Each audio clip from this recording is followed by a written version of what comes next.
ប្រិមត្តយើងទីមើលថា account ណាគេនេះម៉ែពេជ្រឡំពើពណ៌ណាប្រិមត្តច្រើនជុំយ៉ាហើយ account ហ្នឹងគឺជា account របស់កូនធៀបខ្ញុំប្រិមត្តយើងមិនហ្នឹងគេមកអួតខ្ញុំថា account គេមានមិច10ដើមប្រិមត្តយើងអួតចុះអួតឡើងខ្ញុំហេយកបដ ாய் ថ្ងៃក្រោយមកឲ្យឆ្លើយអួតណាគេមកអួតមកស្គីហេយកបដ ாய் យំមួយ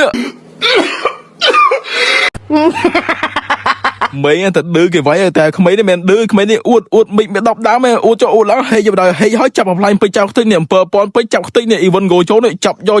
ខ្វល់ពេជ្រគេចាប់យកបដ ாய் ខ្វល់ទេអស់មិនពេជ្រអត់ទេ account គេឲ្យខ្វល់ទេពេជ្រមានពើពណ៌ចុចយកបដ ாய் បានទេនេះ account iPhone ខ្វល់អីហើយចាំមើលប្រិមត្តយើងទៅពេលគាត់ចូល account ឃើញបាត់ពេជ្រគាត់ឆ្ងល់ថាជួយ account មានពើពណ៌ពេជ្របាត់ពេជ្រទៅណាអស់លេងមានបាត់ពេជ្រទៅណាមកស្គីចូលចាប់បំផ្លាញពេជ្រអស់ហើយនឹងពើពណ៌ពេជ្រសល់មួយពណ៌ពេជ្រនេះប្រូនឹងយំអីមើលហើយសំខាន់ណាស់មនុស្សមកស្គីចង្រៃជុំយ៉ាប្រិមត្តយើងចាប់ account ឯងក៏សោយចាប់ account គេក៏សោយនេះគាត់ចាប់អស់លេងអត់បានទេប្រិមត្តយើងតអស់លេងមកក៏ទៅចង្រៃមែនមនុស្សមកស្គីហ្នឹងហើយប្រិមត្តយើងចាប់ event go ចូលហើយនៅហើយបើសិនជានៅចង់ដាក់ពេជ្រចាប់អីឲ្យដាក់បាននៅខាង Net Online Store ប្រិមត្តយើងជុំវីដេអូនេះក៏មានតែប៉ុណ្្នឹងដែរអរគុណច្រើនបាយជប់